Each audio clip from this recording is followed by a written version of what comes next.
Ahora sí, estáis en vivo.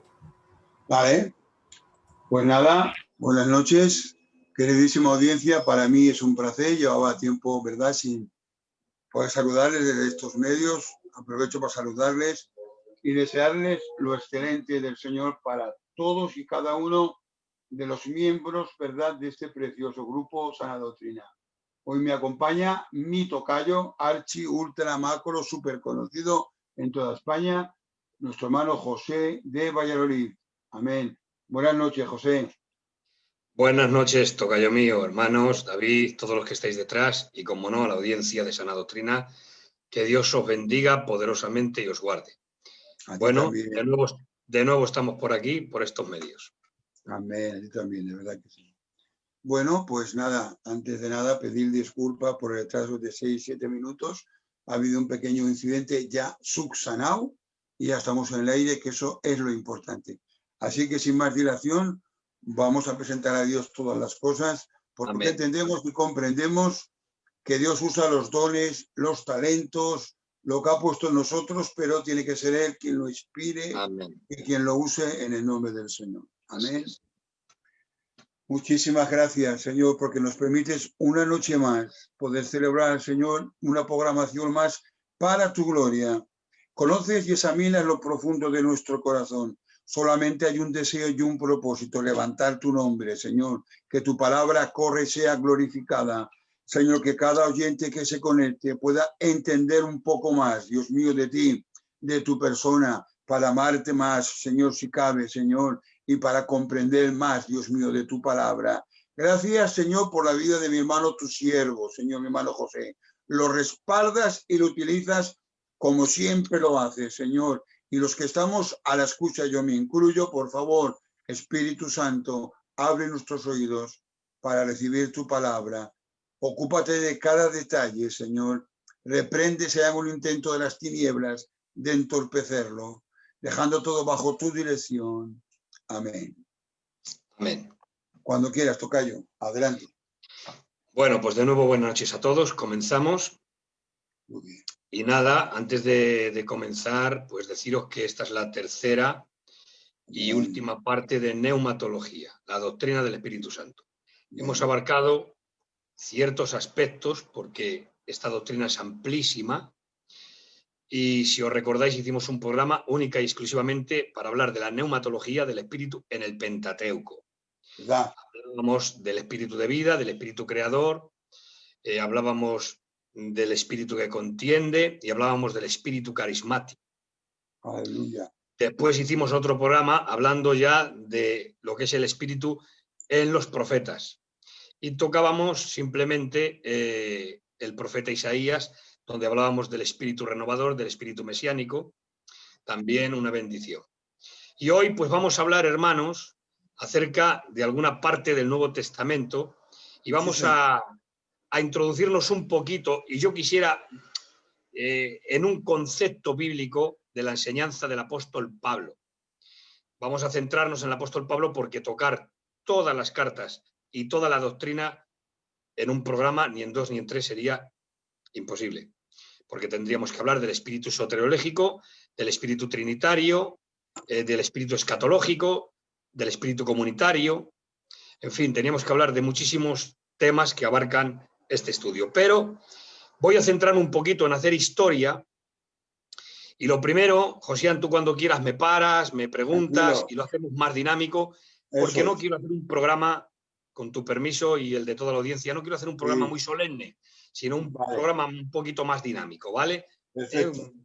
Un tiempecito, no muy largo, para que sea ameno y se pueda escuchar bien. ¿De acuerdo? Sí, vamos a hacerlo así. Bien, pues la neumatología de Pablo, hermanos, la enseñanza del apóstol Pablo tocante al Espíritu Santo es muy amplia. Pablo es uno de los escritores del Nuevo Testamento que más habla del Espíritu Santo.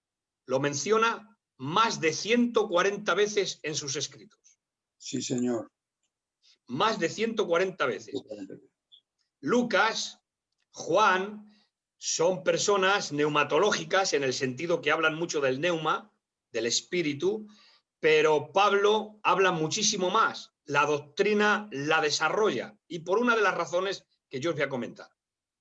Hay que notar que Pablo, hermanos, el apóstol Pablo, escribe dentro de la tradición del judaísmo del primer siglo. Escribe dentro de esa tradición. ¿Eso qué quiere decir? Quiere decir que Pablo, al escribir dentro de la tradición judía, ¿por qué? Porque las doctrinas que él enseña no son unas doctrinas, en algunos casos, en la mayoría de casos, no son doctrinas ajenas al pueblo judío, porque ya venía enraizada, la doctrina del Nuevo Testamento está enraizada con el Antiguo Testamento. De hecho, hermanos, para Lucas, para Juan, para Pablo, eran teólogos del Antiguo Testamento.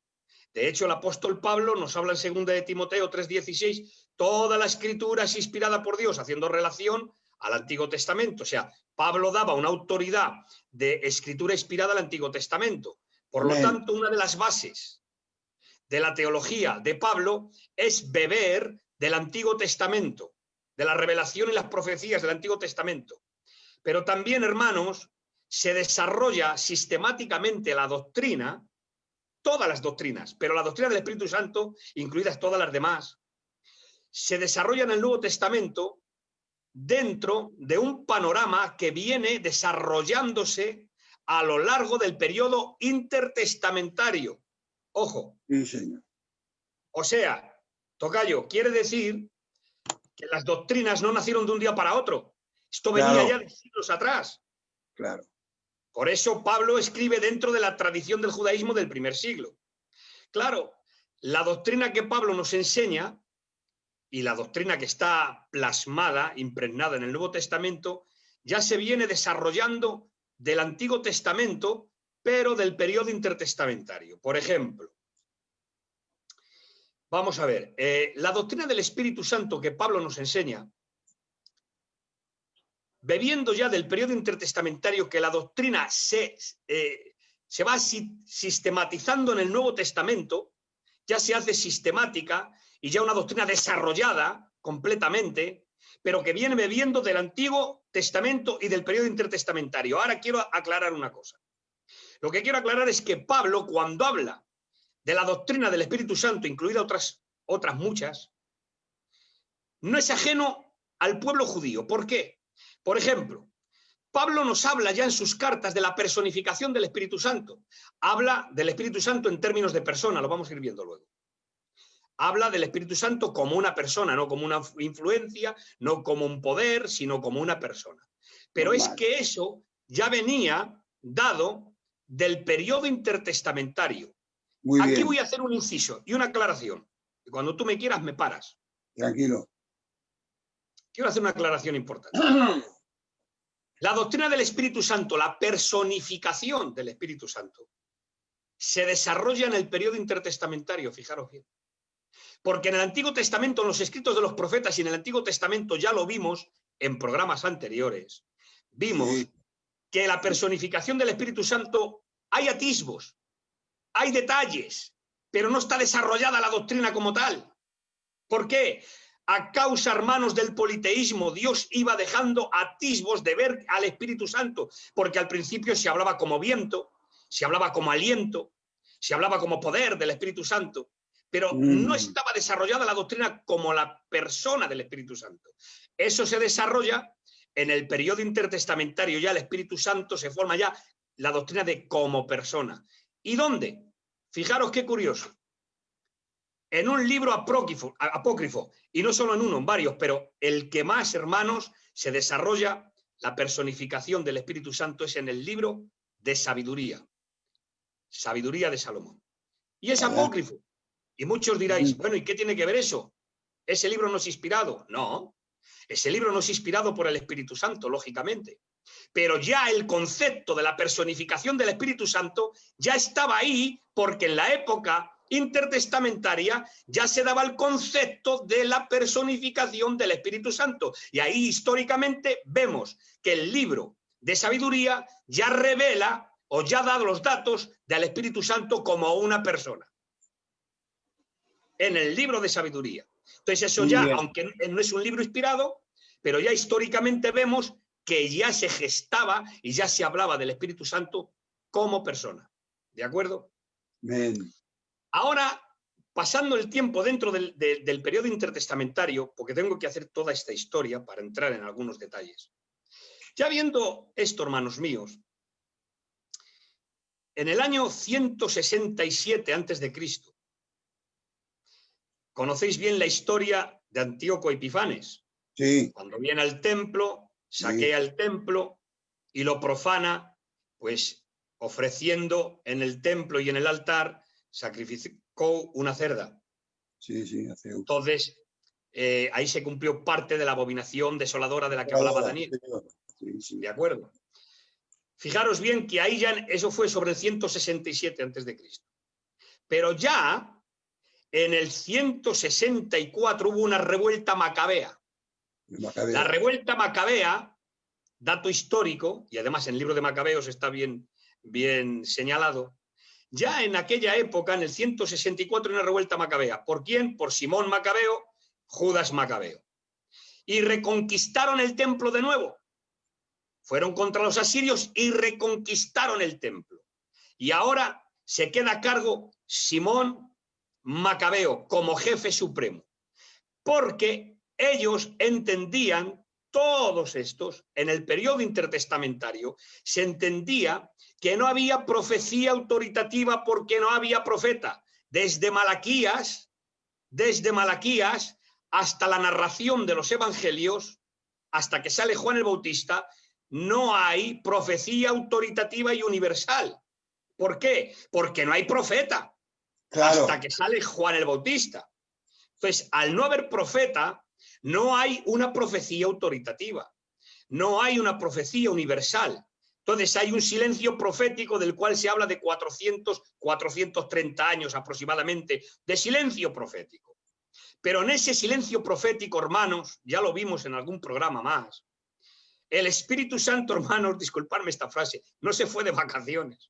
El Espíritu Santo estaba. Y fue una época, el periodo intertestamentario, bastante importante para el desarrollo de las doctrinas. De tal manera que aunque no había profecía autoritativa y aunque no había profecía universal, pero sí había profecía étnica y personal. Esto lo vemos, por ejemplo, con Zacarías. Profetizó Zacarías. Cuando Juan el Bautista profetiza Zacarías, el padre de Juan. Elizabeth profetizó, está en Lucas capítulo 2. Elizabeth profetizó diciendo, ¿por qué? Porque fue llena del Espíritu y profetizó diciendo, cómo la madre de mi Señor viene a verme. Simón en el templo profetizó diciendo, ahora despides en paz a tu siervo, pues mis ojos han visto al Salvador de Israel, al Salvador del mundo. Entonces, había profecía, sí, pero personal, étnica, no universal y autoritativa. No había profeta desde Malaquías hasta Juan el Bautista. Pero ¿qué ha ocurrido? Que en el año 164 los macabeos reconquistan el templo y ahí, hermanos, se queda a cargo Simón Macabeo como jefe supremo hasta que viniera un profeta autorizado y les dijeran lo que habría que hacer, porque muchos de aquel tiempo de los sacerdotes tomaron las piedras del altar del templo, las subieron al monte del templo hasta que viniera un profeta con autoridad y les dijeran qué debían de hacer con las piedras. Entonces estaban esperando ese tiempo. Y en el 164, hermanos, está el grupo de los Hasidim. Y aquí vamos entrando en materia, hermanos, Vamos entrando en materia. Ahí en el año 164, con la revuelta macabea, están los Hasidim, que son la secta de los piadosos. Y los Hasidim, hermanos, en el 164, que están ahí en el templo, ocurre algo. Llega el momento, hermanos míos, que pasan los años y ahora hay un hombre llamado Juan Hircano, descendiente de Judas Macabeo y Simón Macabeo. Y aparece un hombre llamado Juan Hircano y le ponen en el templo como gobernante, como profeta, y le dan los 3 oficios reales. Vaya. Sacerdote, profeta y gobernante. Y le ponen en el templo. Son los 3 oficios reales, los 3 oficios que solamente le pertenecían a Cristo, porque son los 3 oficios ungidos. Sacerdote, profeta y rey, gobernante. Pero esos 3 oficios se les otorgan a un tal llamado Juan Hircano y le ponen en el templo diciendo que ya la profecía se había restaurado en él, porque era un hombre que tenía una relación directa con la divinidad y que tenía profecía y que tenía revelación. Y entonces tomaron a este hombre y le ponen en el templo diciendo: la profecía se ha restaurado en él y ya tenemos al profeta, tenemos al sacerdote y tenemos al gobernante. Y le ponen en el templo. Ahora, ¿qué pasa? Que el grupo de los Hasidín, de los piadosos, hermanos míos, se divide. Se divide porque hay una parte que se marchan al desierto. Todo esto que estoy contando es muy importante, hermanos. Se marchan al desierto, al Qumran, de ahí salen los esenios, que es una parte de los Hasidín, que se llamaban, esa parte dividida, los masquilín, que era la parte de corte no violento. No violento, pero se quedaron en el templo la parte de los Hasidín que estaban dispuestos a tomar las armas en nombre de la Torá. Y ahí se quedaron apoyando, hermanos míos, apoyando a Juan Hircano, pero hubo una parte que se marcharon al desierto. Y ahí están los esenios, de ahí salen los esenios, de esa parte que son los masquilín, de corte no violento. Ahora, estos esenios que están en el desierto se hacen una pregunta, y aquí entramos en la materia. Y la pregunta que se hacen es la siguiente. Dicen: el templo está corrompido y el sacerdocio se ha corrompido, porque no podían, ellos no aceptaban los 3 oficios reales en una persona, estaba prohibido por la ley. La ley prohibía que un hombre podía ostentar los 3 oficios reales, eso le pertenecía única y exclusivamente al Mesías venidero. Amén. Claro. Entonces, ¿qué ha ocurrido? Que estos del grupo de Hasidín no estaban de acuerdo con eso, se han dividido, se han marchado al desierto.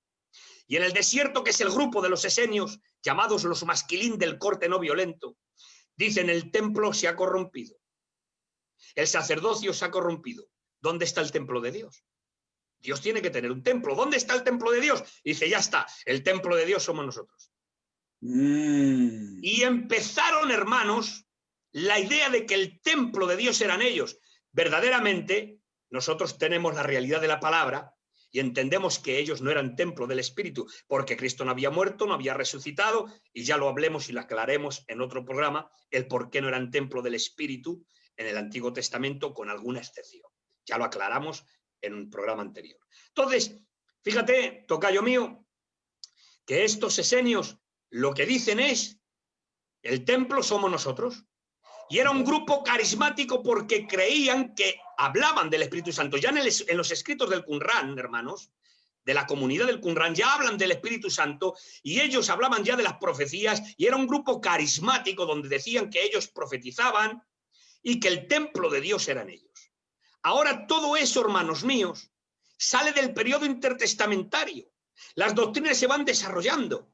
Y ahora Pablo, hermanos, le encontramos en Corintios capítulo 6 y Corintios capítulo 3 diciendo: ¿o ignoráis que sois templo del Espíritu Santo?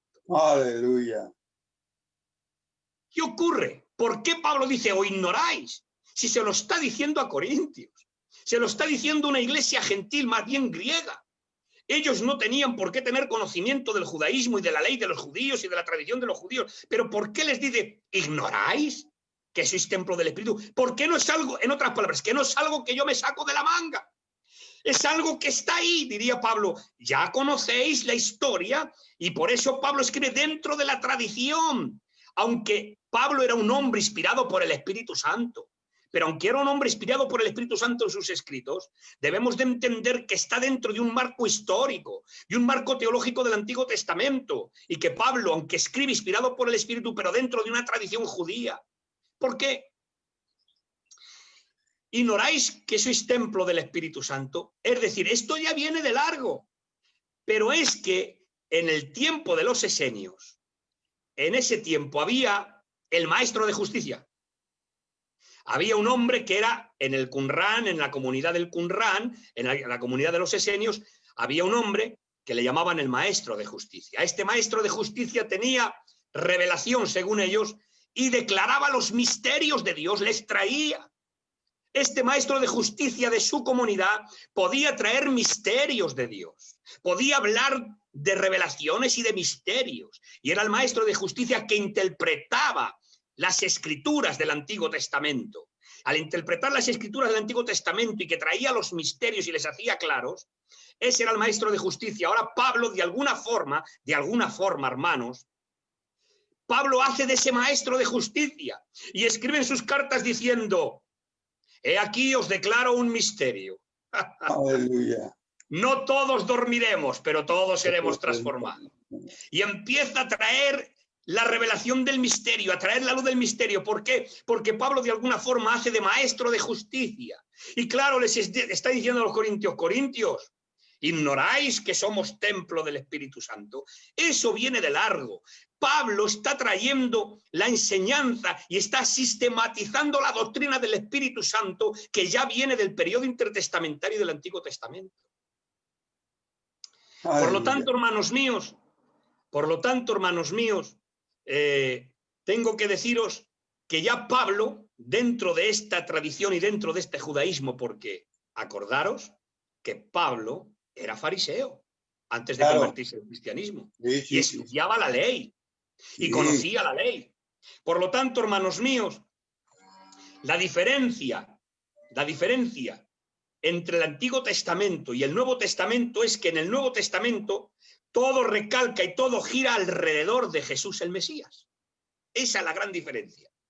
Y la diferencia entre la neumatología de Pablo y la neumatología de los evangelios sinópticos los evangelios sinópticos se enfoca su neumatología en el espíritu que acompañó a Cristo en su ministerio terrenal. Aleluya. Voy a repetirlo.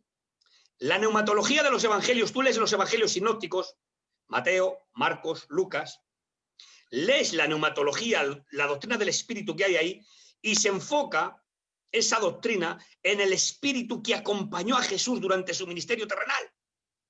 Por eso encontramos versículos donde dice: pero si yo por el Espíritu de Dios echo fuera a los demonios, y hablando del Espíritu, todo pecado contra el Hijo será perdonado, pero el pecado contra el Espíritu Santo no será perdonado en este siglo y en el venidero. Y vemos que hablan desde el punto de vista del Espíritu que acompañó a Jesús durante su ministerio terrenal. Pero la neumatología de Pablo difiere. ¿Por qué? Porque Pablo habla de la neumatología desde la muerte y resurrección de Jesucristo. Amén. Muy bueno. Entonces, la doctrina de los evangelios sinópticos se fijan en de una forma, es pre-resurrección. Pre-resurrección. Pero la neumatología de Pablo es post-resurrección. Muy bien. ¿Esto qué quiere decir? Que Pablo, su doctrina, la abarca desde la resurrección de Jesucristo. Aleluya. Esto quiere decir que entra un nuevo panorama. Esto quiere decir que entra un nuevo eón, un nuevo panorama. Entonces ahí ya vemos que Pablo, al empezar su doctrina y al traer la doctrina, la revelación de la doctrina y la enseñanza de la doctrina, estamos viendo que abarca una escatología anticipada. Entonces estamos viendo ya, hermanos míos, que ya Pablo, vemos que es el tiempo donde Pablo nos enseña, a partir de la muerte y resurrección de Cristo con la venida del Espíritu Santo, esa neumatología que nos enseña que estamos en los últimos tiempos. Por eso habla de los postreros tiempos.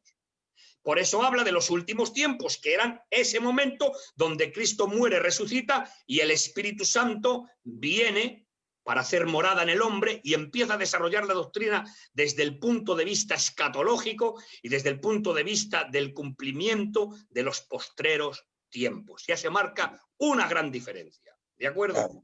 Ahora, hermanos, la neumatología de Pablo nos enseña que el Espíritu Santo tiene condición divina. Y esto ya lo empieza a enseñar, aunque ya venía desarrollándose, pero lo sistematiza de una forma extraordinaria. Y para ir a donde yo quiero y no hacerlo muy largo porque me llevaría mucho tiempo. Tocayo, tranquilo que vamos bien. La introducción necesaria, creo que ha quedado muy claro, ¿vale? Lo que trataban los evangelios sinópticos, de qué manera, y luego el apóstol Pablo, basado en lo que él había estudiado, y luego en la resurrección. Precioso. Muy bien. y sabiendo que Pablo era un hombre que tenía revelación, inspiración del Espíritu Santo, Amén. ¿vale? Amén. Hemos visto la personificación del Espíritu Santo un poquito, que se va desarrollando poquito a poquito y se desarrolla plenamente en el periodo intertestamentario, en el libro de Sabiduría, capítulo 7, capítulo 8. Si alguien puede leer ese libro, hermanos, históricamente es extraordinario. Aleluya. Libro de Sabiduría. No son Vale. libros inspirados porque son apócrifos, no No pertenecen importa. al canon bíblico, al canon judío. Primero, porque era escrito en griego y no pertenece al canon hebreo, pertenece al canon judío. Estaba en la Septuaginta incluido. Pero ahí, históricamente, es un buen libro para leer porque te da muchos datos históricos y te hace entender cosas muy importantes. Qué bien. Mirad, hermanos, voy a decir algo tocante al tema bibliológico. No despreciemos los apócrifos, hermanos, que yo escucho a mucha gente cuando hablan de los apócrifos como que hablan del demonio. No, hermanos. Los libros apócrifos no valen para establecer doctrinas porque no son inspirados. Los libros apócrifos no son inspirados ni valen para sentar doctrinas como hacen los católicos. Toman los libros apócrifos porque apoyan sus doctrinas. Por ejemplo, el libro de Macabeos en el capítulo 2, hermanos, 12.2, habla de la oración a los muertos. El libro de Tobías habla de, por medio de las ofrendas, por medio de las limosnas, que uno puede alcanzar la salvación. Entonces, por obras, os dais cuenta, apoyan las doctrinas católicas en algún sentido. Pero nosotros entendemos que los libros apócrifos no son inspirados por Dios y que contienen algunos errores, pero que son muy necesarios, y ya lo decían los padres de la Reforma, muy necesarios para la vida cristiana y muy necesarios para conocer historia y datos que de otra manera no conoceríamos. Claro, muy bien, muy bien. Muy bien. Pues dicho todo esto, hermanos míos, entramos en algunas cosas y vamos a leer algunos versículos que tengo yo por aquí anotados. Les vamos a leer. Adelante. Ahora, vamos a ver la pneumatología de Pablo, que es por resurrección, y Pablo nos enseña que el Espíritu goza de una condición divina. Habla del Espíritu Santo en términos trinitarios, dándole igualdad con el Padre y dándole igualdad con el Hijo. Esto es muy importante. Sí, sí. Esto es importante. Mirad, vamos a ver uno de los textos. Segunda de Corintios, capítulo 13 y versículo 14. Nos enseña Pablo y dice: la gracia del Señor Jesucristo, el amor de Dios, del Padre, y la comunión del Espíritu Santo sean con todos vosotros. Pone al Espíritu Santo en la misma condición, tocayo, en la misma igualdad del Padre y del Hijo. Totalmente, totalmente, totalmente. Entonces, aquí vemos que Pablo nos enseña que el Espíritu Santo tiene condición divina. Bien. Divina. Primera de Corintios, capítulo 6 y verso 11, tengo algunos textos anotados, dice: ya habéis sido lavados, ya habéis sido santificados y ya habéis sido justificados en el nombre del Señor Jesús y por el Espíritu de nuestro Dios. Habla de la justificación en Cristo y por el Espíritu Santo, dando igualdad, hermanos míos. Intervención, sí, señor. Fijaros bien, porque hablar del Espíritu Santo, hermanos míos, vamos a ver algunos textos, no solamente se puede hablar de la justificación en Cristo, que es lo suyo, pero es que el Espíritu Santo aplica eso. Es decir, fijaros bien el texto: ya habéis sido lavados, ya habéis sido santificados, ya habéis sido justificados en el nombre del Señor Jesús y por el Espíritu Santo. O sea, que es hablar de otra manera, hablar de la justificación hablando del Espíritu Santo. Fijaros. Aleluya. O sea, hablar del Espíritu Santo en el creyente es otra forma de hablar de la justificación aparte del sacrificio. Porque el Espíritu Santo aplica el sacrificio de Cristo. Claro, claro, claro, claro. Muy bien. Muy Ahora bien. fijaros bien. Según el apóstol Pablo nos enseña que el Espíritu Santo es el Espíritu del Padre. Ojo, y también del Hijo. El Espíritu Santo es el Espíritu del Padre y también del Hijo. Mirad, el Espíritu es el Espíritu del Padre. Leemos 1 Corintios 3, 16. ¿No sabéis que sois templo de Dios y que el Espíritu de Dios mora en vosotros? Al hacer mención del Espíritu de Dios, está haciendo mención al Padre. Porque Pablo, cuando se dirige a Cristo, le menciona como Cristo, le menciona como Jesús o le menciona como Señor. Porque si veis en todo el Nuevo Testamento, cuando aparece la palabra Señor, está haciendo alusión a Cristo, hermanos. Cuando aparece la palabra Señor, que es la traducción griega de Kyrios, está hablando del Señor, de Jesucristo. Pero cuando menciona la palabra de Dios en el Nuevo Testamento, en la mayoría de casos, cuando habla de la palabra Dios, hace mención del Padre. ¿De acuerdo? Entonces, aquí vemos: ¿no sabéis que sois templo de Dios, del Padre, y que el Espíritu de Dios mora en vosotros. Entonces, si sois templo de Dios y el Espíritu de Dios mora en vosotros, está diciendo que sois templo de Dios. O sea, y el Espíritu de Dios mora en vosotros, lo que está dando es igualdad de que el Espíritu de Dios morando en el creyente, si es templo de Dios y es el Espíritu de Dios el que mora, por lo tanto, el Espíritu es Dios. Es lo que está diciendo Pablo. Totalmente. ¿De acuerdo? Bien. Hay algunos textos más. Por ejemplo, ¿es el Espíritu del Padre? Sí. Juan 15, 26. Tocayo dice, el Espíritu de verdad, el cual procede del Padre. del Padre. Ah, o sea que el Espíritu de verdad, dice Juan 15, 26, el cual procede ¿de quién? Del Padre. O sea, el Espíritu es el Espíritu del Padre. Primera de Corintios 2:11, de porque ¿quién de los hombres sabe las cosas del hombre? Sino el Espíritu del hombre que está en él. Así tampoco nadie conoció las cosas de Dios, sino el Espíritu de Dios. Cuando habla de Dios, está haciendo referencia al Padre. ¿De acuerdo? Pero también el Espíritu es el Espíritu del Hijo. Sí, también de acuerdo. ¿Por qué? Gálatas, capítulo 4, versículo 6. Dice, y por cuanto sois hijos, Dios envió a vuestros corazones el Espíritu de su Hijo. Sí. Pero fijaros bien, hermanos, es que esto es extraordinario. Tocayo, coge el concepto. Mira, Juan 15, 26. El Espíritu de verdad, el cual procede del Padre. Y ahora nos dice Gálatas 4, 6. Y por cuanto sois hijo, Dios envió a vuestros corazones el Espíritu de su Hijo. Pero si procede del Padre y ahora es el Espíritu del Hijo, ¿por qué? Porque está hablando en términos trinitarios. Amén. El Padre, el Hijo y el Espíritu Santo. Esto, hermanos, para los negacionistas de la Trinidad, son textos aplastantes, porque está poniendo al Espíritu Santo, al Padre y al Hijo, en el mismo nivel como Dios. Y está hablando de tres personas identificables, el Padre, el Hijo, el Espíritu Santo. Amén. Romanos 8:9, por ejemplo. Y si alguno no tiene el Espíritu de Cristo, no es de él. Es el Espíritu de Cristo, pero hemos visto que es el Espíritu del Padre. Esta relación estrecha entre el Padre y el Hijo, hermanos, nos demuestra que el Espíritu posee condición divina. Es una relación intrínseca.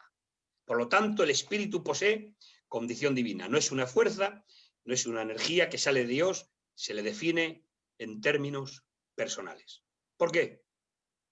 Vamos a ver, tocayo. Pablo, el apóstol Pablo, en la doctrina neumatológica, en una de las partes, demuestra que el Espíritu posee atributos de persona. Quisiera aclarar algo importante. Hay personas que no entienden cuando hablamos del Espíritu Santo que es una persona. ¿Sabes por qué, tocayo?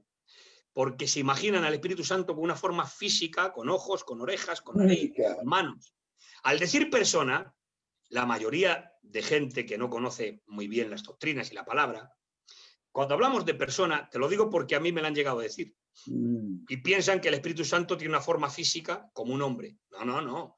Hay que entender y diferenciar entre persona humana y persona divina. Una persona humana es el que tiene físico humano, carne, huesos, ojo, nariz, boca. Claro.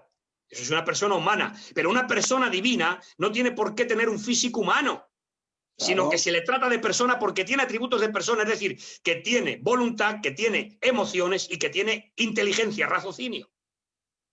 Esos son atributos de persona, ¿estás conmigo? Una persona, claro, tiene atributos de persona. ¿Por qué es una persona? Porque tiene voluntad, porque tiene sentimientos, emociones y porque tiene raciocinio.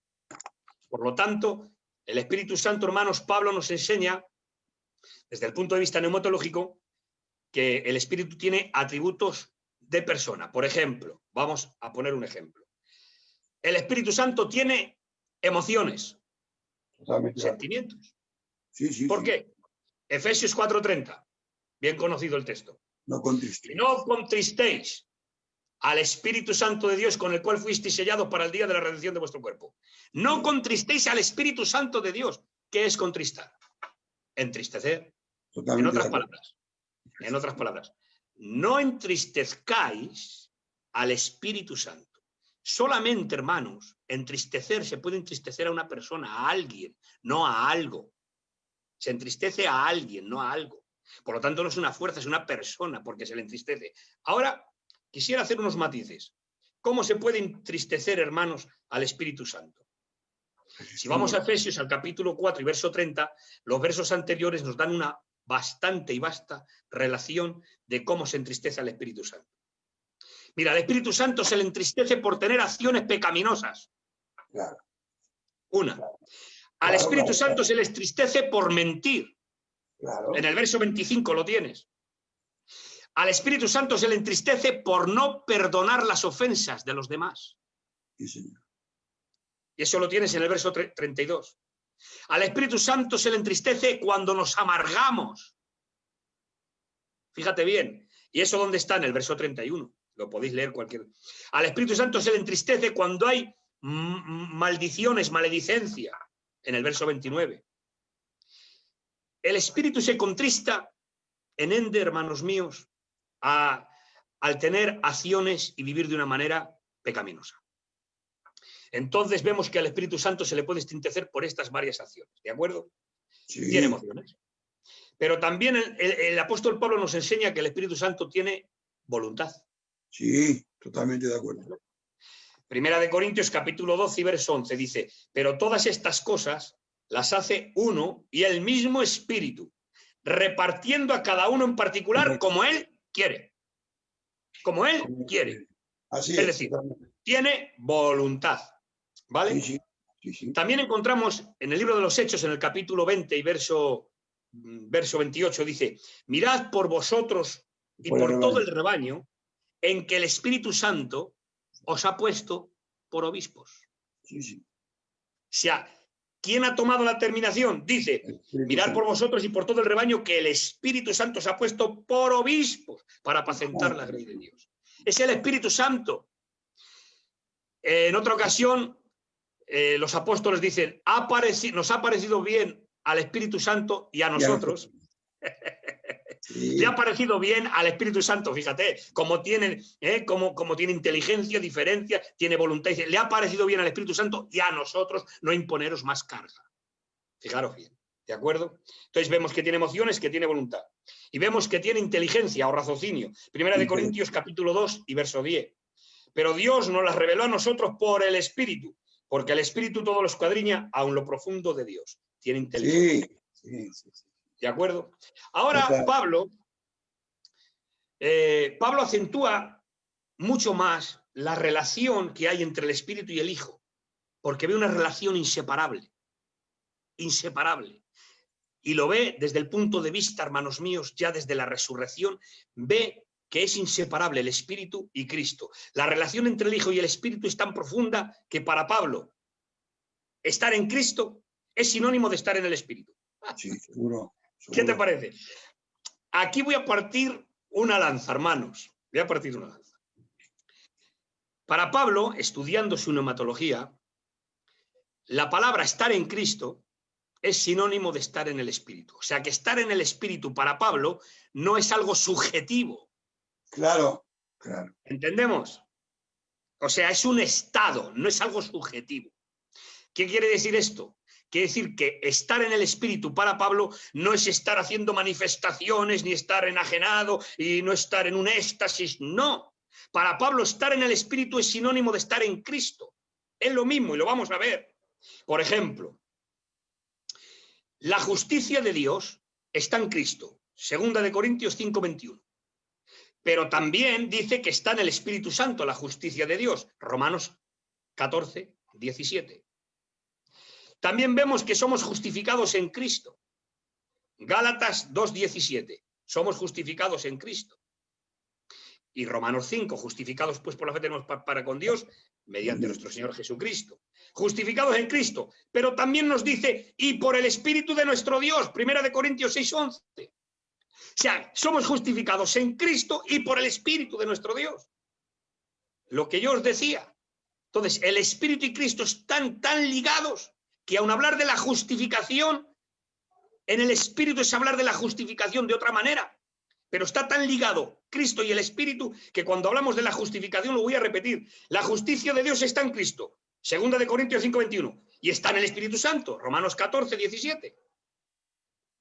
Somos justificados en Cristo.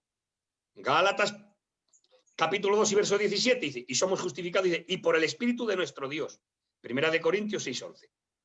Fíjate bien otro detalle. Somos santificados en Cristo Jesús. 1 Corintios 1:2. Dice, y por el Espíritu Santo somos santificados. Romanos 15:16. La idea, hermanos, es que Cristo y el Espíritu son inseparables. ¿De acuerdo? Ahora vamos a ir un poquito más adelante, porque quisiera tomar un poco de tiempo, porque todo esto que estoy hablando, sé que es muy teológico, pero voy a parar ahora en algo que lo voy a hacer un poco más devocional y entrar un poquito más en nuestro sistema a términos de nuestras iglesias, porque quiero hablar un poquito de la llenura del Espíritu. ¿De acuerdo? Quiero hablar un poquito de eso.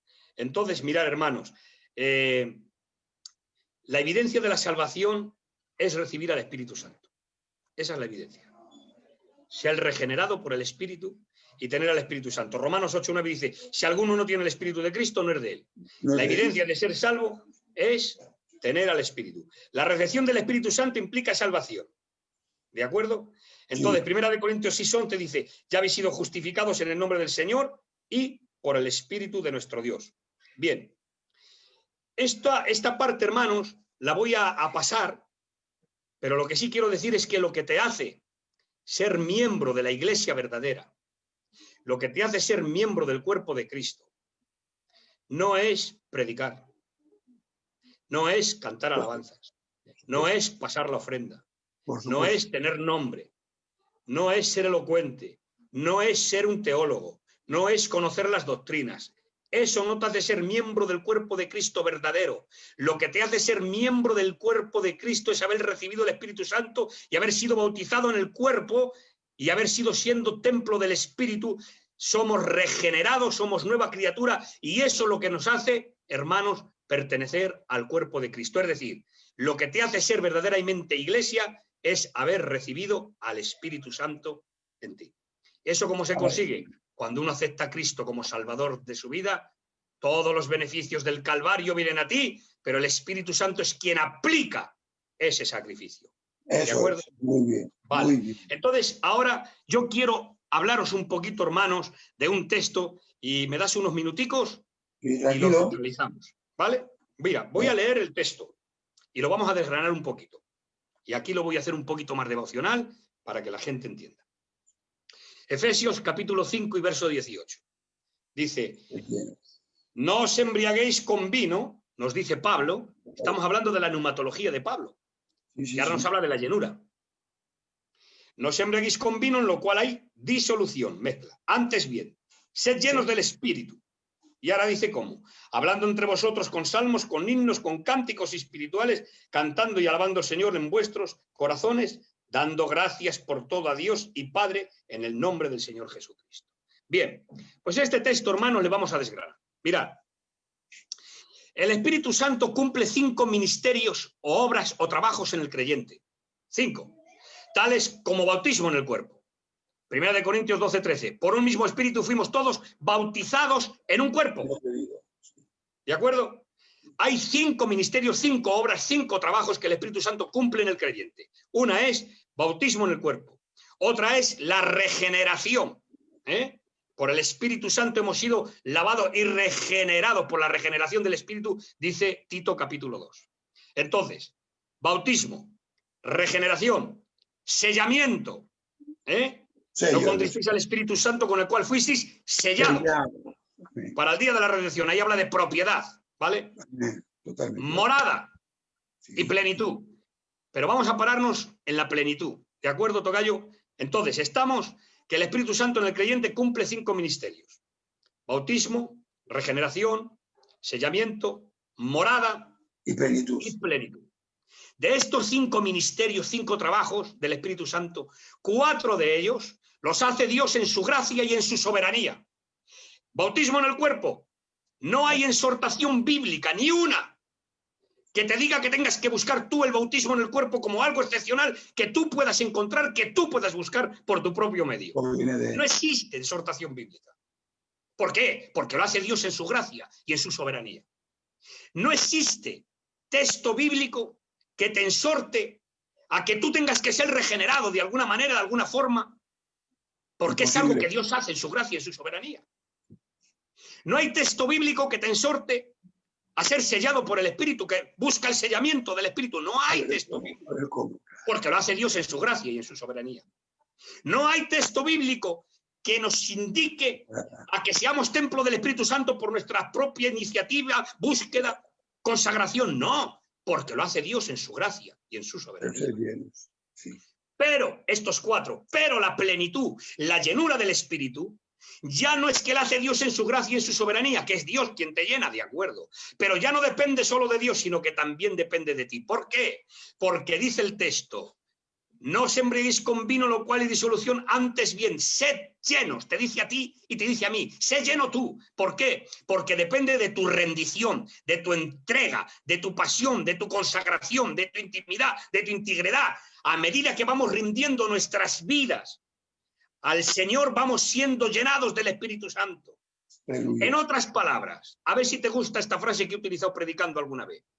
La llenura del Espíritu no consiste en lo que tú tienes de Dios, tocayo. Consiste en lo que Dios tiene de ti. Claro que sí. Claro que sí. O sea, la llenura no es lo que tú tienes de Dios, es lo que Dios tiene de ti. ¿Por qué? Porque a medida de tu rendición, de tu entrega, de tu comunión, el Espíritu Santo te llena. Ahora, fijaros bien que aquí la palabra está en aoristo y está en imperativo. Sed llenos. O sea, es que es un mandamiento, hermanos. Sed llenos del Espíritu, es un mandamiento, está en imperativo. No es una opción, es un mandamiento, porque tenemos que buscar la llenura del Espíritu nosotros. ¿Cómo? Por medio, repito, de la integridad, de la consagración, de la comunión, de la oración, de la lectura, de la búsqueda, de santificarnos. Entonces, está en un presente que el texto griego, hermanos, tendríamos que decir, ser llenos del Espíritu querría decir esto, manteneos siendo llenos. Eso sería el texto. Manteneos en la llenura. Manteneos siendo llenos. Entonces, ahora bien, sed llenos del Espíritu, no os embriaguéis con vino, en lo cual hay disolución, antes bien sed llenos, te dice a ti y a mí. Bien, pero ¿por qué Pablo, tocayo mío, por qué Pablo pone la comparativa de la embriaguez del vino con la llenura del Espíritu Santo? ¿Por qué? Vamos a ver algunos aspectos. Pablo utiliza la embriaguez del vino, dice, no os embriaguéis con vino, con mucho respeto a tu persona y a la audiencia. Tranquilo. Con mucho respeto, hermanos. Sí, a ti sobre todo y a la audiencia. Dice el texto, no os embriaguéis. Podemos traducir la palabra más vulgar. No os emborrachéis de vino, en lo cual hay disolución, mezcla, desenfreno. Antes bien, sed llenos del Espíritu. ¿Por qué pone la comparativa del vino? Porque una persona ebria, hermanos, una persona ebria, embriagada de vino, le cambia la personalidad, las actitudes. Le cambia la manera de hablar, le cambia la manera de pensar. Una persona ebria, borracha, le cambia la forma hasta de andar. Anda diferente, habla diferente, piensa diferente. ¿Por qué? Porque no es él, le está gobernando el vino que lleva dentro. Lo que le gobierna es el vino. De hecho, hermanos, mirad si cambia el vino la personalidad, y aquí voy a decir algo extraordinario en un momento, por lo menos así lo entiendo yo, hermanos, que es extraordinario. ¿Por qué, tocayo? Por esta razón. Porque el vino, cuando gobierna una persona ebria, fíjate bien que hay personas que son muy tímidas, pero cuando están bebidos se hacen osados. Hay personas que son muy cobardes, pero beben y se hacen valientes, les cambia el comportamiento, les cambia la actitud, les cambia la personalidad. Sí. Incluso hacen y dicen cosas, personas educadas, amables, perdonadme la frase, se hacen hasta sinvergüenzas cuando han bebido. ¿Verdad? Yo he escuchado ancianos de muchos años atrás decir, esa es la mejor persona del mundo, pero cuando bebe no hay quien esté a su lado. No puede ser, pero es la mejor persona del mundo, pero cuando bebe te tienes que marchar, no puedes estar con él. ¿Por qué? ¿Qué le hace cambiar? Porque le domina el vino, le gobierna el vino.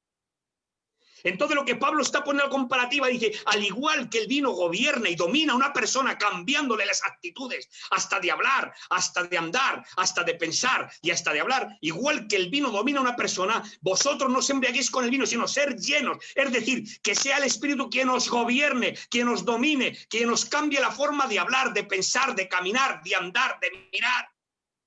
Es lo que Pablo está diciendo. Al igual que el vino domina a una persona, que sea el Espíritu Santo quien nos gobierne. Por lo tanto, cuando hablamos de llenura, hermanos, no hablamos de que el Espíritu Santo te llena como se puede llenar una botella, con un líquido, no. No. Hablamos de gobierno del Espíritu. Ojo, esto es una puntualización importante.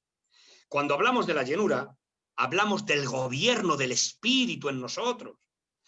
Hermanos, que la llenura del Espíritu, vamos a ver que no es algo subjetivo, que es un estado. La llenura del Espíritu es un estado y lo vamos a ver, ¿eh? Vamos a ver cosas impresionantes. ¿Por qué?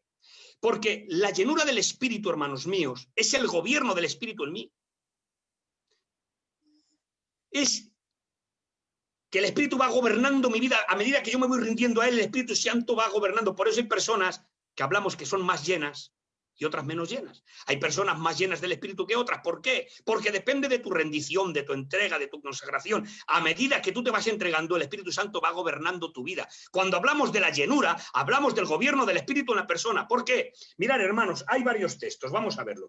Mira, hay un texto en Lucas capítulo 5 y verso 26. Jesús sana a un paralítico. Y cuando sana a un paralítico, dice la Biblia, y todos se llenaron de temor. Se llenaron de temor. Hay otro texto que dice, Lucas capítulo 6, verso 11. Jesús sana en el día de reposo y dice, y los fariseos, atención a esta palabra, se llenaron de ira. En un caso se llenaron de temor. En otro caso se llenaron de ira. Mira, tú puedes sentir temor, yo puedo sentir temor, pero yo domino el temor, porque siento miedo, pero le puedo dominar. Pero cuando te llenas de miedo, cuando una persona está llena de miedo, es el miedo quien le gobierna a él, ya pierde la autoridad sobre el miedo. Una cosa es sentir miedo, yo puedo sentir temor, puedo sentir miedo, pero si el miedo se apodera de mí, dice, y me lleno de miedo, entonces el miedo es el que me está gobernando a mí. En el otro texto dice, y todos se llenaron de ira.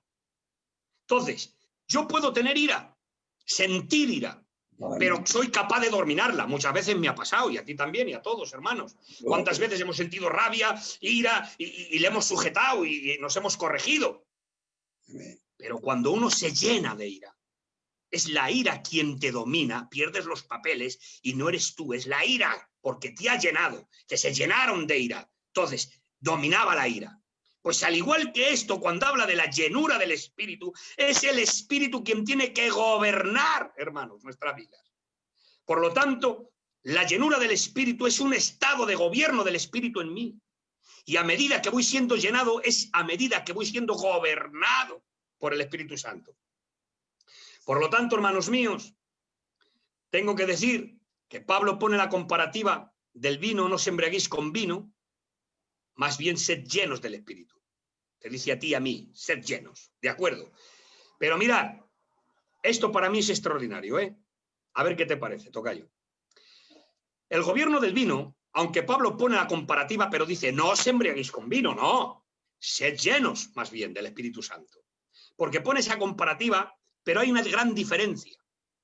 Y la diferencia es que el gobierno del vino, cuando el vino gobierna a una persona, tiene el mismo gobierno que el diablo. Fíjate. Dirás tú, ¿cómo es esto? Te lo voy a explicar. Te lo voy a explicar. El gobierno del diablo es similar al gobierno del vino. ¿Por qué?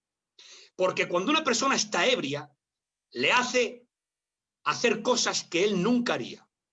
Por ejemplo, ha habido personas que han tenido que pedir perdón al día siguiente a otras diciendo, perdóname que ayer estaba bebido y no sabía lo que decía. ¿Cuántas veces se han avergonzado cuando les han dicho que has hecho esto, has dicho esto? Ya tengo que ir a la casa de alguien a pedir perdón diciendo, sabes que no sé así, es que estaba bebido. A veces el vino, hermanos míos, el gobierno del vino hace hacer a la persona cosas que en sereno no la haría. Sí, sí. Entonces, el vino lo que hace es robar la personalidad y robar la voluntad, porque ya no eres tú, es el vino que te está gobernando. Y te gobierna a hacer cosas que jamás harías de otra manera. Por lo tanto, te roba la voluntad y viola tu personalidad. Y ese gobierno es el gobierno del diablo. ¿Por qué? Por eso la diferencia entre el diablo y el Espíritu Santo es que el diablo posee, pero el Espíritu llena, no posee. Claro, claro. Voy a marcar la diferencia, ¿eh? Voy a marcar la diferencia. Sí. El Espíritu Santo llena, no posee. Buscar un texto donde diga que el Espíritu Santo poseía. No existe. ¿Por qué razón? Porque el diablo posee, y es el mismo gobierno que el vino. ¿Por qué? Porque el diablo roba la voluntad y roba la personalidad. El diablo. Por eso hay personas que han estado poseídas y han hecho cosas terribles. Impresionante. ¿Por qué? Porque les roba la voluntad, no son ellos. Les roba la personalidad. Entonces, ¿qué pasa? Que el diablo posee, robando la personalidad y la voluntad. Y el vino es lo que hace. Roba la personalidad y la voluntad, pero el Espíritu Santo no posee, llena. Y dice, sed llenos del Espíritu y no se embriaguéis con vino, lo cual es disolución mezcla. El Espíritu Santo, hermanos míos, cuando llena a una persona, le va gobernando, pero sin robarle la voluntad y sin robarle la personalidad. Dios es tan caballero, el Espíritu Santo es tan caballero, que nos va gobernando a medida que nosotros nos vamos rindiendo y nos vamos entregando. Pero Él nunca te va a robar la voluntad, y Él nunca te va a robar la personalidad. Nunca. Claro que no. Muy ¿De bien, acuerdo? Muy bien, tocayo, muy bien. Claro, entonces ahora tengo que deciros algo muy importante, y es que en nuestras iglesias, hermanos, sálvese quien pueda, sálvese quien pueda. Pues hemos visto en muchas de las reuniones, hemos visto manifestaciones como que perdía a la gente la voluntad, perdía la noción del tiempo, haciendo cosas extrañas que luego no sabían, que se han desmayado, que... Hermanos, la Biblia dice, el Espíritu está sujeto al profeta. ¿De acuerdo? Eso de que pierdes la noción y la voluntad y que no sabes lo que haces, el Espíritu Santo nunca hace eso. ¿Verdad? Nunca. El Espíritu Santo, hermanos, no te enajena. Eso no es bíblico. No es. Entonces, el Espíritu Santo, hermanos, de alguna forma te enseña, te capacita, te corrige, te guía, pero no te roba tu voluntad y no te roba la personalidad. ¿De acuerdo? Entonces, tengo que deciros algo importante. La llenura del Espíritu, esto es para mí es importantísimo, hermanos, esto que voy a decir. La llenura del Espíritu no se manifiesta por los dones. La llenura del Espíritu se manifiesta por el fruto: paz, amor, gozo, habilidad, templanza, mansedumbre, fe, amor. Estoy de acuerdo. Es que la llenura del Espíritu no se manifiesta por los dones. Creemos que una persona, cuando habla en lenguas o hace algo que se le pone la carne de gallina y salta y se cae, pensamos que está lleno del Espíritu. Pero eso no es una evidencia de la llenura, porque la llenura es un estado. La llenura se manifiesta por el fruto, no por los dones. ¿Por qué? Porque Jesús en el capítulo 7 de Mateo, hablando de los falsos maestros, hablando de los falsos profetas, dice, por sus frutos les conoceréis. Sí, señor. No se recogen uvas de los espinos, ni higos de los abrojos. Por su fruto le conoceréis. El árbol malo no puede dar buenos frutos. El árbol bueno no puede dar buenos frutos. Dice, así que por su fruto le conoceréis. Fijaros bien que está en un contexto, tocayo, tú sabes bien, que está Mateo 7 en el contexto de los falsos profetas y falsos maestros. Y dice, ¿cómo se les conoce? Dice, por el fruto. No dice por los dones. ¿Por qué Jesús no dice por los dones les conoceréis? Porque el don te puede equivocar, el don te puede engañar, el don se puede falsificar, pero el fruto no. Claro. El don te puede llevar a engaño. De hecho, hermanos, encontramos en Tesalonicenses que dice la Biblia que en los últimos tiempos el diablo, ya dentro del marco de la gran tribulación, el diablo dice, hará prodigios y señales mentirosas, de tal manera que hará descender fuego del cielo para engañar, si fuere posible, a los escogidos. O sea, hará señales, prodigios mentirosas, pero les hará. O sea, los dones no me garantizan tu vida cristiana, porque el don es una dádiva. El don se recibe, pero el fruto se produce por una vida rendida a Dios. Claro. El don no está supeditado a mi conducta, es una gracia, es un don, es una dádiva. No está supeditado a mi conducta. O sea, es decir, Dios a mí no me da más dones que a ti porque yo oro más, porque sería comprar a Dios. Tocayo. No. Si tú oras más que yo y Dios te da más dones a ti que yo, pues bueno, voy a conseguir yo más dones, voy a ponerme a orar y a santificarme más. Pero ese no es el medio. Eso es una gracia, es una dádiva que no va supeditada a la conducta. Pero el fruto no, el fruto se produce, no se recibe. El fruto se produce con una vida rendida a Dios. Totalmente. Entonces, hermanos, vemos que Jesús dice, por su fruto le conoceréis. Y ahora dice, mirad bien, dice, a los que vienen a vosotros, como vestidos de oveja, pero por dentro son lobos rapaces. Mirad el dato que Jesús nos enseña, de cómo poder descubrir o discernir a un falso profeta, a un falso maestro. Mirad el dato, hermanos, esto es importantísimo. Dice, mirad a aquellos que vienen a vosotros vestidos de oveja, pero por dentro son lobos rapaces. ¿Qué es lo que está diciendo ahí, tocayo? Jesús está diciendo, por dentro no tienen naturaleza de oveja. Por dentro no tienen naturaleza de cordero, son lobos rapaces que destrozan el rebaño. Dice, pero por fuera vienen vestidos de oveja, es decir, con apariencia de piedad. Vienen con apariencia de piedad, pero por dentro no hay naturaleza de oveja. Claro, no nace de nuevo, normal. Claro. Y ahora dice, ¿cómo se les descubre? No te dice por los dones, te dice por el fruto. Por eso, hermanos, se ha malinterpretado mucho este texto que te voy a decir que está en el capítulo 7. Y si muchos me dirán en aquel día, Señor, en tu nombre echamos demonios, hicimos milagros, profeticemos en tu nombre. ¿Y qué les dice el Señor? Apartaos de mí, hacedores de maldad. Nunca, subraya la palabra, nunca os conocí. Está dentro del contexto del falso profeta. Está dentro del contexto del falso maestro. Muchos han dicho, bueno, esto eran ministerios, predicadores, creyentes que profetizaban, que echaban demonios y que luego se condenaron. No, hermanos, no. El texto no dice eso. El texto está dentro de los falsos profetas y apóstoles que usaban el nombre de Dios diciendo, echábamos demonios, ellos decían eso. Profetizábamos, ellos decían eso. En tu nombre hicimos milagros. Con la capa del cristianismo, con la capa del evangelio, con la capa de la palabra, decían eso, pero por dentro eran lobos rapaces. Y dice, apartaros de mí, escuchadme bien, que nunca os conocí.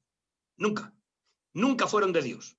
Mirad, hermanos, si Dios tiene que condenar a alguien que ha sido de Dios y luego no puede decir nunca te conocí. Porque si yo soy de Dios y Dios me condenara a mí y me tuviera que condenar, en un supuesto caso, yo le diría, Señor, no me puedes decir nunca te conocí. Eso no es verdad. Claro. No es verdad. No me podría decir eso. Jamás me diría a mí el Señor, nunca te conocí. Eso no es verdad. Y Dios no es hombre para que mienta.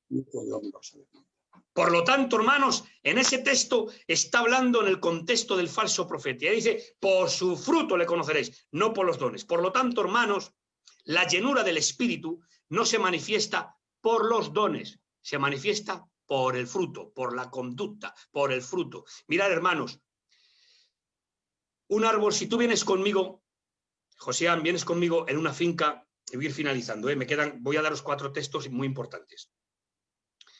Si tú vienes conmigo detrás de una finca de árboles frutales, mira, yo te digo, mira, aquel árbol es un naranjo, aquel árbol es un peral, aquel árbol es un manzano. Y tú me dirás, ¿sabes de árboles? Y yo te digo, no tengo ni idea. Y te digo, mira, Josián, quédate mirando aquel árbol, tiene una naranja, es un naranjo.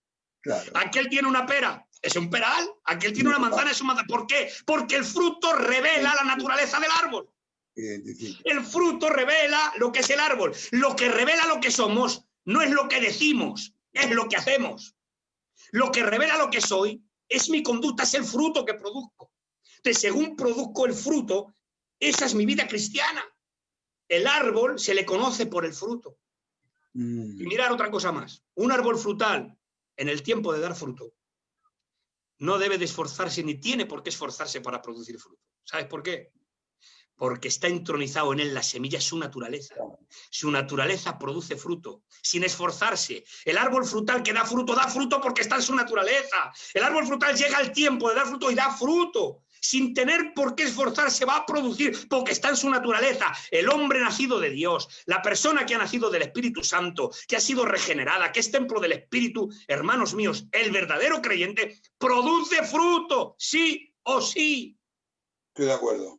Porque si no has producido fruto, no te digo cuánto, pero si no tienes ningún fruto, examina tu vida. Porque hay muchos que creen que son de Dios. ¿Por qué? Porque van a una iglesia, porque mi padre es creyente, porque mi hermano es predicador y me he criado en un ambiente cristiano y creo que conozco a Dios, pero no me he encontrado con él en la vida porque no tengo frutos dignos de arrepentimiento. Vale. Claro. Por lo tanto, hermanos, La llenura del Espíritu voy a explicaros en 4 textos rápidos, que les tengo anotados, de que la llenura no se manifiesta por los dones. Las tiritonas, el hablar en lenguas, el profetizar. ¿Los dones son de Dios? Sí. ¿Los dones están? Sí. Amén. Yo hablo en lenguas, hermanos. Yo también profetizo, hecho para De acuerdo. demonios. Sí, Yo hablo en lenguas yo de hace también. muchos años. Amén. Pero, hermanos, los dones no me garantizan lo que soy. No, es el fruto. Es el fruto lo que me garantiza Estoy de lo que soy. acuerdo contigo, tocayo. ¿Vale? Y mirar, si no se manifiesta por los dones la llenura, es un equívoco decir que una persona está llena porque habla en lenguas. No, lo vamos a ver. Y podía hablaros largo y tendido, pero voy a hablaros 4 textos. Mirad, hermanos. La llenura del Espíritu, capítulo 7 del libro de Hechos y verso 55. Están apedreando a Esteban, hermanos. Muere apedreado. Y Esteban, dice la Biblia literal y textualmente, y Esteban, lleno del Espíritu Santo, dijo: veo los cielos abiertos y al Hijo del Hombre sentado a la diestra. Y dice: Señor, no les tengas en cuenta este pecado. Hizo prácticamente casi la misma oración que Jesucristo en la cruz. No les tengas en cuenta este pecado. Pero si te están apedreando, sí. Si estás muriendo apedreado, sí. Pero ¿por qué fue capaz de pedir perdón para ellos, aquellos que le asesinaban? Porque dice el texto, y Esteban, lleno del Espíritu Santo, dijo: no les tengas en cuenta, Señor, este pecado. Porque estaba lleno del Espíritu Santo. Ahí, Esteban, ¿qué sientes, Esteban? ¿Estás hablando en lenguas? No. ¿Estás quebrantado? No. ¿Tienes la carne de gallina? No. ¿Estás saltando y brincando? No. Me están matando, siento dolor, siento heridas, siento sangre. Entonces, estaba lleno del Espíritu Santo, pero no tenía ninguna manifestación, pero tenía un estado. ¿Y ese estado qué era? Le hizo perdonar a los que le estaban asesinando. Amén. Por la llenura del Espíritu. ¿Te das cuenta? Una actitud creyente, un fruto del Espíritu. Paz, amor, gozo, benignidad, templanza, mansedumbre. ¿Te das cuenta? Entonces vemos, hermanos, que Esteban, lleno del Espíritu Santo, dijo: no les tengas en cuenta este pecado. Hechos capítulo 4, hermanos, y verso 8. Dice la Biblia, hermanos, Hechos 4, 8. Pedro, lleno del Espíritu Santo, dijo: varones ancianos y pueblo de Israel, oíd. Y empezó a predicar y a abrir las Escrituras. Y en ese mensaje se convirtieron 3.000. Y en el segundo mensaje se convirtieron 5.000. Ahora bien, fijaros bien qué detalle. Pedro, lleno del Espíritu Santo, dijo: varones ancianos y pueblo de Israel, oíd. Predicó y se convirtieron 3.000, pero dice el texto, lleno del Espíritu Santo. Pero Claro. Pedro no estaba hablando en lenguas, tocayo. Claro. Pedro no estaba saltando y brincando y hablando en lenguas y llorando y quebrantado. No. Dice la Biblia, Pedro, lleno del Espíritu Santo, dijo: varones ancianos, predicó. Y por medio de la llenura del Espíritu Santo, hermanos, se convirtieron 3.000 personas. Pero Pedro no estaba danzando y saltando y quebrantado. O sea, lo que estoy intentando decir, hermanos, es que la llenura del Espíritu es un estado, no es algo subjetivo. La llenura del Espíritu no se manifiesta con los dones, se manifiesta por el fruto, por la vida rendida, por el gobierno del Espíritu en mí. Mirad otro par de textos para ir finalizando. Hechos capítulo 4 y verso 31. Dice que un grupo de cristianos estaban en una casa orando. Dice, cuando terminaron de orar, el lugar tembló y todos fueron llenos del Espíritu Santo. Dice, y hablaban con denuedo la palabra. O sea, fueron todos llenos del Espíritu Santo y hablaban la palabra, predicaban, testificaban, pero no estaban hablando en lengua, saltando y brincando. Vuelvo a repetir que los dones son de Dios, sí, pero lo que estoy diciendo es que la llenura no se manifiesta por los dones, porque lo estamos viendo. Fueron todos llenos del Espíritu y ¿qué hicieron? Hablaron la palabra de Dios, testificaron, predicaron, enseñaron, sin esparajismos, sin sujeciones, sin...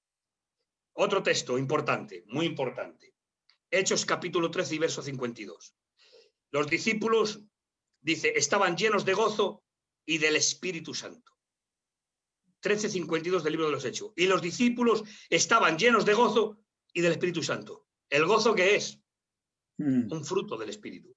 Sí, Paz, total. amor, gozo. Dice, los discípulos estaban llenos de gozo y del Espíritu Santo. ¿Veis?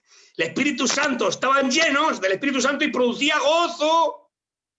gozo, un fruto del Espíritu.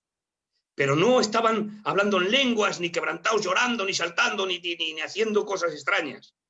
El gozo es un fruto del Espíritu, hermanos. Por lo tanto, la llenura del Espíritu se manifiesta por el fruto y no por los dones. Y hay otro texto, y ya redondeamos, Hechos capítulo 13 y verso 9. Dice, Pablo, lleno del Espíritu Santo, fijó en él los ojos y le dijo, lleno de todo engaño y de toda maldad, hijo del diablo, ¿hasta cuándo trastornarás los caminos rectos del Señor? Eso se lo dijo un tal Elimas. Sí, mago. Entonces, Pablo, lleno del Espíritu Santo, fijó los ojos en él, pero no estaba hablando en lenguas, no estaba llorando, no estaba tiritando ni sintiendo las carnes de gallina. Simplemente le miró y le dijo, lleno del Espíritu Santo. Es verdad, hermanos. Por lo tanto, vemos con estos textos y algunos más que hay, que la llenura del Espíritu es un estado de gobierno del Espíritu. No es una manifestación. ¿De acuerdo? Así que finalizo, hermanos, diciendo, la pregunta es esta. Y con esto finalizo. Con esto terminamos. La pregunta es esta. Ahora, ¿cómo uno puede ser lleno del Espíritu Santo? Hemos dicho que hay cosas que al Espíritu Santo le entristecen, como es la falta de perdón. La falta de perdón, hermanos, es un impedimento muy grande para poder ser lleno del Espíritu Santo. Y mirar los 3 pasos. Hay 3 pasos que nos enseña Pablo para la llenura. Los digo rápido porque llevo mucho tiempo, hermanos. Mirad qué 3 pasos. No os embriaguéis con vino, lo cual es disolución, antes bien sed llenos del Espíritu. Primer punto. Hablando entre vosotros con salmos, con himnos y con cánticos espirituales. Hablando entre vosotros, es decir, comunión unos con otros. Primer paso para la llenura, tener comunión y relación con la iglesia unos con otros. No tiene que haber divisiones, no tiene que haber falta de perdón, no tiene que haber rencores, no tiene que haber división, tiene que haber unidad, relación, comunión unos con otros. Primer punto. Segundo punto, dice, hablando entre vosotros con salmos, con himnos y con cánticos espirituales. Segundo punto, cantando y alabando al Señor en vuestros corazones. Comunión con Dios, cantando y alabando a Dios, ¿dónde? En vuestros corazones, en intimidad. Es decir, primero, orden de prioridades, relación y comunión unos con otros. Segundo, relación con Dios en lo íntimo. ¿Por qué? Porque no puedo tener una relación íntima y estrecha con Dios cuando hay falta de perdón y cuando no hay comunión con los miembros de la iglesia. ¿Cómo pretendo estar en paz con Dios, en orden con Dios, una relación íntima con Dios, cuando no me hablo con un hermano? Entonces, el orden de prioridades que marca Pablo es, primero, comunión unos con otros. Segundo, relación con Dios en intimidad y en integridad de corazón. ¿Pero por qué pone a los hermanos primero? Porque no puede haber una relación con Dios fluida si no hay una relación fluida entre nosotros. Si entre tú y yo tenemos unas discrepancias que no nos hablamos, que tenemos de alguna forma, que no quiero hablar contigo, que no quiero verte, que donde estás tú me voy yo, y después me pongo delante de Dios a buscar a Dios, no hay una relación fluida. Por eso dice, cantando entre vosotros, comunión, cánticos, himnos, salmos, entre vosotros, relación, comunión entre vosotros. Dice, y ahora, dando gracias a Dios en vuestros corazones, en intimidad con Dios. Orden de prioridades, relación entre nosotros, comunión en lo íntimo con Dios. Por eso dice el texto, hablando entre vosotros con salmos, con himnos y con cánticos espirituales, cantando y alabando al Señor en vuestros corazones. Esto lo enseña Pablo acerca de la llenura del Espíritu, hermanos. La neumatología de Pablo, y ahora dice, dando siempre gracias por todo a Dios y Padre, en el nombre de nuestro Señor Jesucristo. Dando gracias a Dios por todo. Es decir, lo que está hablando ahí es no quejarnos contra Dios. No tener quejas contra Dios, Joséán. Yo sé que hay casos en la vida que nos hace de alguna forma levantar un poco la cara al cielo y decir, ¿por qué? Yo entiendo eso, lo entiendo, que hay situaciones que dices, ¿por qué? Y a veces, pero dice el texto, dando gracias a Dios por todo. Sé que es difícil, hermanos. Aleluya. Sé que es difícil, no es fácil, pero dice dando gracias a Dios por todo, por lo que deseo, por lo que no deseo, por lo que me ocurre, por lo que no me ocurre. Tengo que dar gracias a Dios por todo, porque si no, eso es una falta para poder ser lleno del Espíritu. Por eso el verso 18 encabeza diciendo, no os embreguéis con vino con disolución, antes bien, sed llenos, te dice a ti, del Espíritu. Y ahora dice, cantando entre vosotros salmos, himnos, cánticos espirituales, relación unos con otros. En intimidad con Dios en vuestros corazones, agradeciendo a Dios y dando gracias a Dios por todo. Es decir, no teniendo quejas contra Dios, sino ser obediente, sumiso a la palabra y a la obediencia. Y estos 3 pasos nos enseña el apóstol Pablo para poder ser llenos del Espíritu. Así que finalizo, hermanos. Sé que me tiro mucho tiempo y me he saltado un montón de cosas. Pero hasta aquí, hermanos, el tema. Pablo nos enseña que el Espíritu Santo tiene condición divina, nos enseña que el Espíritu Santo es una persona que tiene emociones, voluntad, inteligencia, nos habla de la llenura del Espíritu. Pablo hemos visto que tiene su teología sistematizada, viniendo ya enraizada del Antiguo Testamento. Él es teólogo del Antiguo Pacto, hermanos, sabiendo lo que está diciendo y bebiendo de las doctrinas que se iban desarrollando. Hemos visto la personalidad del Espíritu Santo como persona y hemos visto algunos aspectos hasta donde hemos podido. Así que espero que me haya hecho entender y que esta parte haya sido pues de bendición para todos. Amén. Voy a decirle a David si hay alguna pregunta, pero yo te voy a formular una porque mientras estabas exponiendo, un hermanico me ha preguntado, hombre, la salvación no podemos entrar, tocayo, pero ha dicho, si tenemos al Espíritu Santo contristado en nosotros, eso impide que seamos salvos. Y bueno, te paso la pregunta, a ver cómo le respondemos. No, no impide que seamos salvos. Eso es una falta de capacitación para tener una vida agradable, una vida feliz, una vida llena, plena de Dios. Es un impedimento, pero no es falta de salvación. Si no, Pablo no diría, sed llenos, manteneos en la llenura, porque entendemos que a veces uno está más lleno que otros. Y a veces, ¿por qué? Por la falta de conducta. A veces contristamos al Espíritu Santo por nuestras actitudes. Repito esto porque lo siento así. La falta de perdón, hermanos, el no perdonar a un hermano, una ofensa, una falta. Esa falta de perdón es un impedimento muy grande para poder ser lleno. No puedes estar lleno del Espíritu cuando hay falta de perdón en tu corazón. Claro. Por eso, lo primero que debemos de hacer es orar al Señor para que nos capacite, pedir perdón a Dios y poder arreglarme con un hermano o con la persona que haya tenido algún conflicto, estar arreglado con él. Y después verás cómo ese gozo, cómo esa carga se va y cómo vas a vivir una vida un poquito más feliz. Por lo tanto, el contristar al Espíritu no es falta de salvación, es falta de vivir una vida plena en Dios, de disfrutar más del gozo del Espíritu, de disfrutar un poquito más del ambiente de Dios, pero no es falta de salvación. Claro, vale. Mientras me contesta David, bueno, yo hace mucho tiempo, ¿verdad?, que intento, cada vez que puedo, y toco el tema del Espíritu Santo y la sana doctrina sobre los neopentecostales. ¿Cómo es posible, tocayo, verdad, que se dejen guiar por lo que ellos creen, pero va contrario a la Biblia y sustituye a la Biblia cuando nos dice que el Espíritu de verdad nos guía a la verdad? El Espíritu nunca te va a guiar a un error doctrinal ni a ir en contra de la palabra. Dinos algo de eso, tocayo, por favor. Bueno, pues vamos a ver.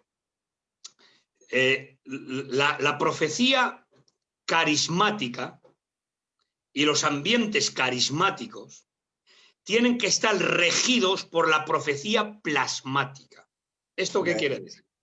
¿Esto qué quiere decir? Quiere decir que la profecía plasmática es la profecía escrita, la palabra de Dios. Sí. Entonces, todo lo carismático tiene que regirlo lo plasmático y no al revés. Si hay algo que se sale de lo escrito, no lo podemos recibir. Muy bien. No puede haber administraciones y manifestaciones que están fuera de la Biblia. No las podemos recibir, hermanos. Totalmente. Porque entonces diríamos que el canon bíblico no está cerrado y que está abierto. Porque si tú vienes con una revelación nueva y me dices que Dios te ha dicho y me dices cosas que no están en la Biblia, entonces, señores, el canon bíblico no está cerrado. Hay que poner aquí, segunda de Josías, capítulo 2, tal y tal y tal. Muy bien. ¿Entiendes? Muy bien. Entonces, claro, no puedes traer una revelación que no esté en la Biblia. No, la Biblia, la palabra ya, toda la revelación. Mirad, todo lo que Dios ha querido decir, lo ha dicho. Y el canon está cerrado, señores. Dios lo habló en el Antiguo y el Nuevo Testamento, lo que Dios quiso enseñar, lo que Dios quiso decir, y nos ha dado todas las armas y la capacitación para vivir la vida de Dios como a Él le agrada. No necesitamos más. Movimientos nuevos, extraños. Por ejemplo, hermanos, y esto es ridículo. He visto unos vídeos, el cigarro ungido. Iba el cigarro ungido, hermano, un pastor con un cigarro encendido dando de fumar a las hermanas y a los hermanos. Y cuando daban una fumada de esas, hacían, hombre, por el amor de Dios, las escobas ungidas. Sí, yo lo he visto. En mi página de Facebook está, escucha, escoba, chicles ungidos. Bueno, teléfonos que oran para recibir solo buenas noticias. Entonces, vemos que todas estas administraciones, hermanos, se van fuera del marco bíblico. Y Pablo dice, atención a esta frase. Pablo dice, tocayo, si un ángel del cielo os anunciara otro evangelio distinto, sea maldito, sea anatema, no le creáis. Pero mira el dato, hay que examinar esa frase de Pablo. Esa frase de Pablo que dice, aun si un ángel del cielo os anunciara otro evangelio. Mira, lo que está haciendo Pablo ahí, tocayo, es poner un imposible. Está poniendo un imposible. Mira, hay frases que yo he utilizado, y seguramente tú también. He dicho, aunque se junte el cielo con la tierra. Te pregunto, ¿se va a juntar alguna vez el cielo con la tierra? Claro. Pero lo decimos, aunque se junte el cielo con la tierra. ¿Qué estás diciendo? Es imposible. No. Entonces, lo que está haciendo Pablo ahí es poner un imposible, diciendo, aunque un ángel del cielo os anunciara otro evangelio diferente. Vamos a ver, está diciendo, es imposible que un ángel de Dios, que un ángel del cielo, que un ángel santo os anuncie algo diferente. Es imposible. ¿Por qué? Porque alguien podría ser un ángel caído, el que te anuncia otra cosa distinto, pero no un ángel del cielo. Claro. Claro. Un ángel caído sí te puede anunciar otro evangelio diferente. ¿Por qué? Porque el diablo se viste como ángel de luz. Ángel de luz, sí. Un ángel caído te puede anunciar otro evangelio diferente, pero un ángel del cielo no te anuncia otro evangelio diferente. Entonces, Pablo está poniendo un imposible. Dice, bueno, pues aun en ese imposible, en esa imposibilidad que se pudiera dar, que un ángel del cielo te dijera otra cosa, no le creas, es mentira, sea maldito. O sea, ¿cómo vamos a recibir nosotros revelaciones, administraciones que se van fuera del marco bíblico, hermanos? Prefiero quedarme corto que no pasarme de largo. ¿Entiende esta palabra? Me quedo más cortito, me quedo con lo que conozco de la palabra, está ahí la Biblia, y lo demás me prefiero quedarme corto y no pasarme de largo.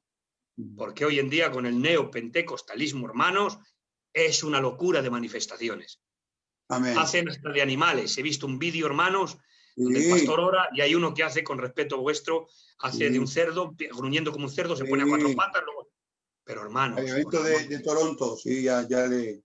Por el amor de Dios.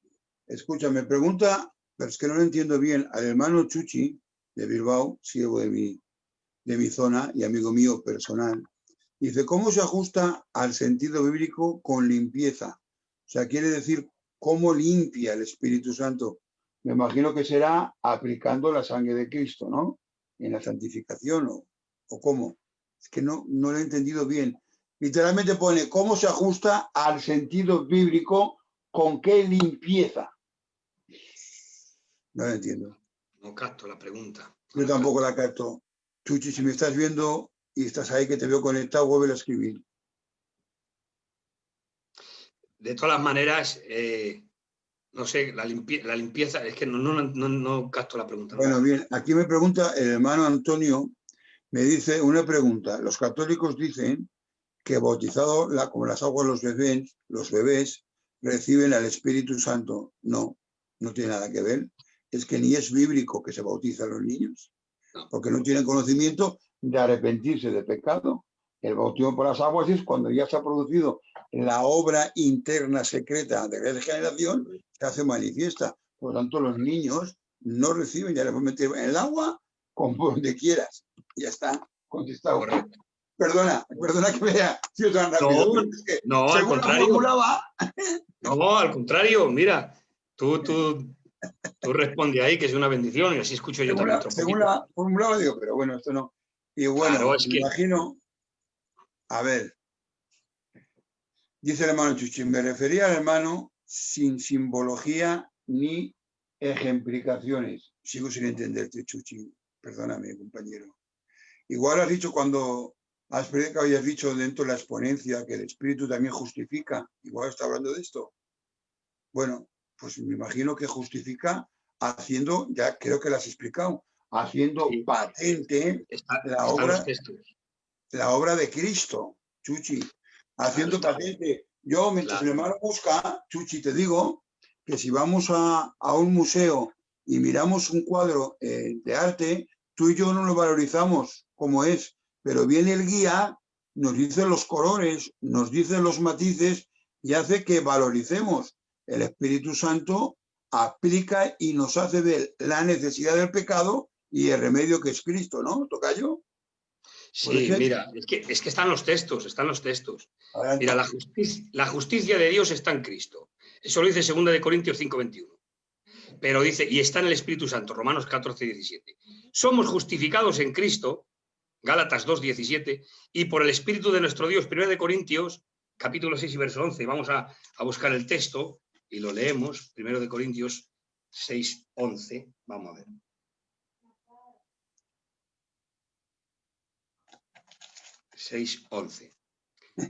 Y esto erais algunos, mas ya habéis sido lavados, ya habéis sido santificados, ya habéis sido justificados en el nombre del Señor Jesús y por el Espíritu de nuestro Dios. Vale, tocayo, perdóname, no era una pregunta, era un piropo. Muy limpio, a eso se refería. Vale, Chuchi, Dios te bendiga, Chuchi, de Bilbao. Sí. Amigo, Dios te bendiga, gracias. Sí, están los textos ahí, en fin. Y bueno, pues nada, si hay alguna pregunta más, pues... Sí, nos dice el hermano Gravier muy rápido, dice, tener problemas de contiendas con familiares, de salud, o, a ver, me he escrito más, espera un momentito, te lo pongo para arriba. Vamos a ver, teniendo problemas, a ver, se va. Es que también mi ordenador... Me perdonáis, pero mi ordenador tampoco... A ver, amargar con problemas a familiares de salud o económicos, también contrista al Espíritu Santo. Bueno, yo creo que ahí está hablando de los problemas que nos dice la palabra, pues que no tengamos ira ni amargura, ¿no? Entraría ahí, tocayo. A ver, perdóname, repite. No lo he entendido bien, pero da a entender como si los problemas dentro de la familia, por ejemplo, me imagino yo que habrá económicos o por salud, en otras palabras, por tener un hijo pues que sea adicto al alcohol o a las drogas o algo así, ¿no? Si esa paz que no tienen, si la gente se enfada, si eso también hace que el Espíritu Santo se contriste. No sé, más o menos. No sé, por decir algo, por captar un poco la pregunta, vamos a ver los problemas. La palabra dice, son problemas. Entonces, eso no tiene nada que ver. Es verdad que los problemas nos afligen, nos roban a veces la paz. Lo que pasa es que, hermanos, yo hablo por mí, así no ofendo a nadie. No vivo al nivel que debería de vivir espiritualmente.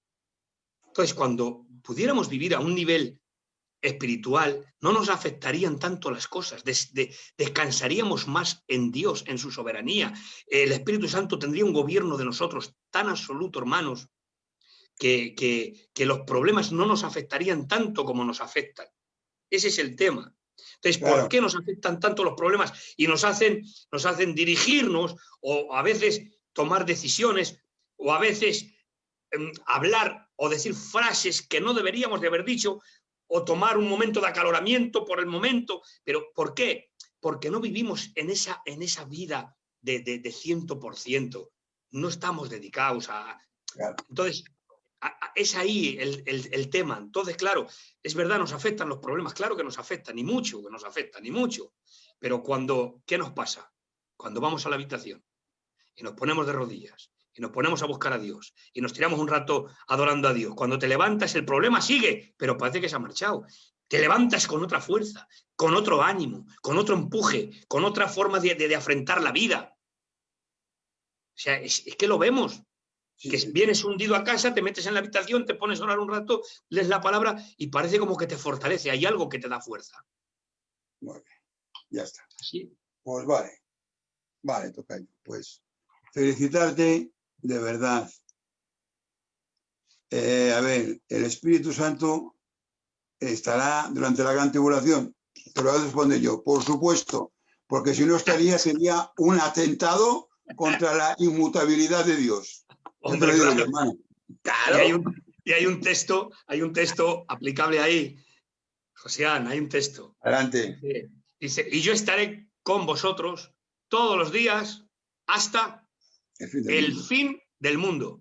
Ese yo, está hablando Cristo por el Espíritu, es Dios. Entonces dice, yo estaré con vosotros todos los días hasta la fin del mundo. O sea, no hasta la gran tribulación. Yo estaré con vosotros hasta la gran tribulación. Yo estaré con vosotros hasta el reino milenial. No. Yo estaré con vosotros hasta el fin del mundo. O sea, amén. Indiscutible.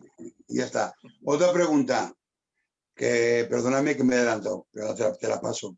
Dice el hermano, vamos a ver, si yo no hablo en lenguas, ¿eso significa que no tengo al Espíritu Santo? Dile, tocayo, dile. Ni mucho menos. ¿Quieres responder tú, Josián? No, por Si favor. quieres. No. Ni mucho menos, hermanos. Mira, dice la Biblia, Corintios capítulo 12, versículo 13.